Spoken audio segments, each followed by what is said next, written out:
وہ برات کی شب ہے، اللہ اکبر، نجات کی شب ہے، انسان کے لیے مغفرت کی شب ہے۔ السلام علیکم ورحمۃ اللہ وبرکاتہ۔ دوستو، شب برات کچھ دنوں کے بعد آنے والی ہے۔ شب برات کی فضیلت بہت بڑی فضیلت ہے اس رات کی۔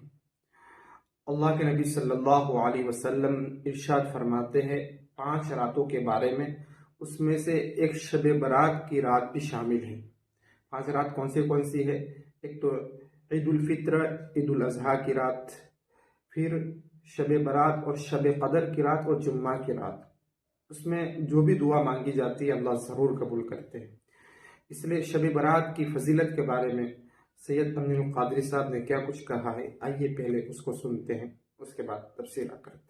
کی شب کے بعد جو شب آنے والی ہے وہ برات کی شب ہے، اللہ اکبر، نجات کی شب ہے، انسان کے لیے مغفرت کی شب ہے، اللہ اکبر۔ بڑی خوبصورت ترین رات ہے، فیصلوں کی رات، رزق کے تقسیم کے فیصلوں کی رات، بچوں کے ولادت کے فیصلوں کی رات، موت و حیات کے فیصلوں کی رات، دعا کی قبولیت کی رات۔ اللہ کے رسول صلی اللہ علیہ وآلہ وسلم ارشاد فرماتے ہیں، حضرت جبریل نے مجھ سے کہا کہ یا رسول اللہ صلی اللہ علیہ وآلہ وسلم، جب شعبان کی 15ویں شب آتی ہے تو 300 رحمت کے دروازے کھول دیے جاتے ہیں، اللہ اکبر، آسمانوں کے دروازے کھلتے ہیں، رحمت کے دروازے کھلتے ہیں۔ اور بڑی مشہور روایت ہے، اللہ اکبر، کہ بنو کلب کی بکریوں کے بالوں کے تعداد کے برابر اللہ لوگوں کی مغفرت فرماتا ہے۔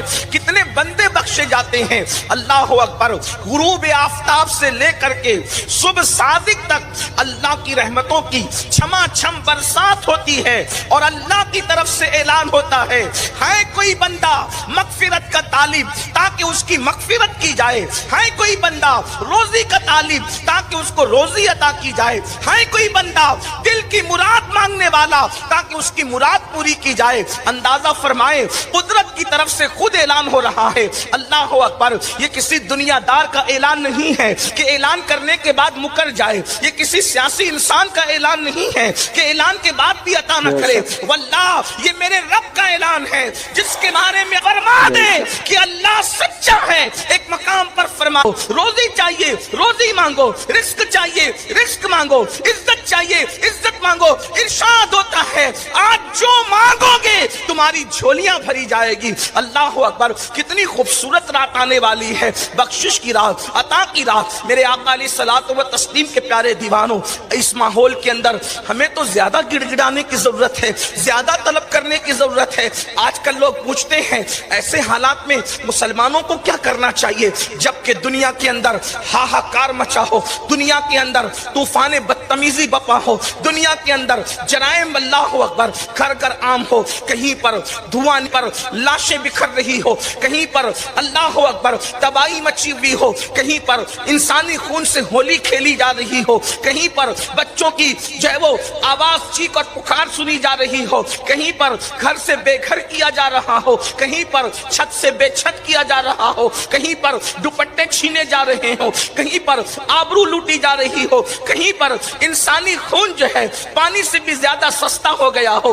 کہیں پر جانوروں کی تو اہمیت۔ اگر کوئی ہمیں کچھ نہ بھی کرے تو قرآن کہہ رہا ہے کہ جب تم جرم کرو گے تو کوئی کچھ نہ بھی کرے ہم تمہیں ماریں گے، ہم تمہیں ماریں گے۔ مجھے بتاؤ قوم لوط کو مارنے کے لیے کون سا بادشاہ تھا، کون سی سیاسی جماعت تھی؟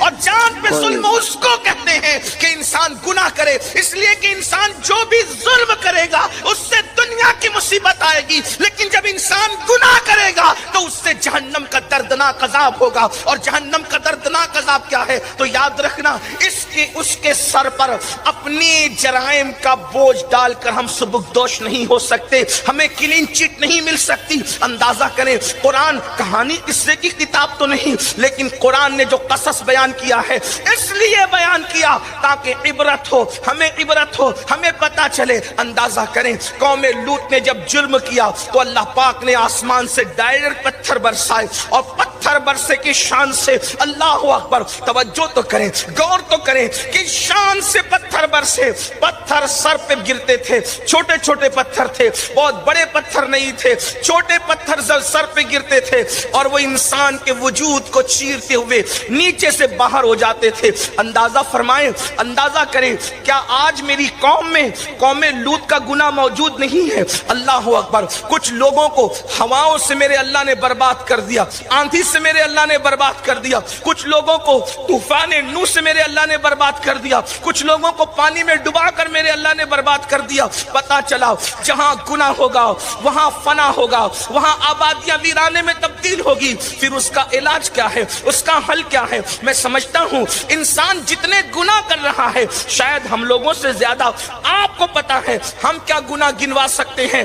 آپ کو جو گناہ کے بارے میں علم ہے، اللہ اکبر، قوم لوط کا عمل اس قوم کے اندر موجود، قوم عاد کا گناہ اس قوم کے اندر موجود، قوم سمود کا گناہ اس قوم کے اندر موجود، اللہ اکبر، قوم شعیب کا گناہ اس قوم کے اندر موجود، قوم نوح کا گناہ اس قوم کے اندر موجود۔ وہ کون سا گناہ ہے جو ہم نہیں کر رہے ہیں؟ یاد رکھنا، انہوں نے تو دو چار گناہ کیے اور اس کے بعد ان پہ پتھر برس گئے، ان پہ ہوائیں آ گئی، ان پہ سیلاب آ گیا، ان پہ آندھیاں آ گئی، اللہ اکبر، ان پہ زلزلے آ گئے، ان پہ چنگاڑ آ گئی، اللہ اکبر، کبھی کبھی ان پہ جوؤں کا عذاب آیا، ان پر خون کا عذاب آیا، ان پر دیمک کا عذاب آیا، ان پر مینڈک کا عذاب آیا، طرح ان پہ الگ الگ قسم کے عذابات آتے رہے۔ لیکن مسلمانوں، آج اجتماعی طور پر ہم پر اس لیے عذاب نہیں آتا، اس لیے کہ ہمارے درمیان آمنہ کے لال مصطفیٰ جان رحمت اللہ کے محبوب موجود ہے، اور میرے امام نے اس کو بڑے خوبصورت انداز میں دو مصروں میں بیان فرمایا۔ ارشاد فرماتے ہیں، انت فیہم نے عدو کو بھی لیا دامن میں، انت فیہم نے عدو کو بھی لیا دامن میں، عیش جاوید مبارک تجھے شیدائی دوست۔ ارے ان کی موجودگی تو دشمنوں کو بھی عذاب سے بچائے ہوئے ہیں۔ اگر تو رسول اللہ کا وفادار ہو جائے، جب دشمنوں کو ان کی موجودگی بچا سکتی ہے تو حضور کا وفادار ہوگا، اس دنیا میں بھی عذاب سے بچے گا، آخرت میں بھی عذاب سے بچے گا، اس شان سے کہ ڈھونڈا ہی کرے صدر قیامت کے سپاہی، وہ کس کو ملے جو تیرے دامن میں چھپا۔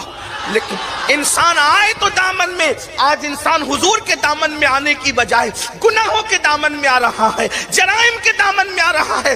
اللہ کے بندو، جہاں گناہ ہے وہاں فنا ہے، اور اگر گناہوں کے وبال سے، جرائم سے بچنا ہے تو آئیے اس کا بہترین علاج یہ ہے کہ اللہ کی بارگاہ میں۔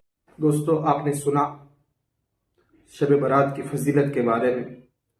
دوستو، شب برات کے اندر فیصلے کیے جاتے ہیں، اور اس رات کی فضیلت بہت بڑی فضیلت آئی ہے۔ اللہ کے نبی صلی اللہ علیہ وسلم اس رات کے اندر ہمارے مرحومین کی مغفرت کے لیے دعا کیا کرتے تھے، اور بہت ساری حدیثوں میں آیا ہے کہ اللہ رب العزت اس رات میں بہت سارے لوگوں کی مغفرت فرماتا ہے۔ بڑی اونچی اور فضیلت والی رات ہے۔ اس میں ہمیں دوسرے کاموں میں مشغول ہونے کی بجائے ہمیں اس رات میں زیادہ سے زیادہ عبادت کرنی چاہیے، اللہ کا ذکر کرنا چاہیے، نبی کے اوپر درود پڑھنا چاہیے، قرآن کی تلاوت کرنی چاہیے، درود کی کثرت ہماری زبانوں پر ہو، اس زیادہ سے زیادہ ہم اللہ رب العزت سے دعا گو ہو اور اللہ سے مانگے اس رات کے اندر کہ اللہ جتنی خطائیں پیچھے ہوئی ہے اللہ سب کو معاف فرما دے، ہم اس خطاؤں پر شرمندہ ہیں۔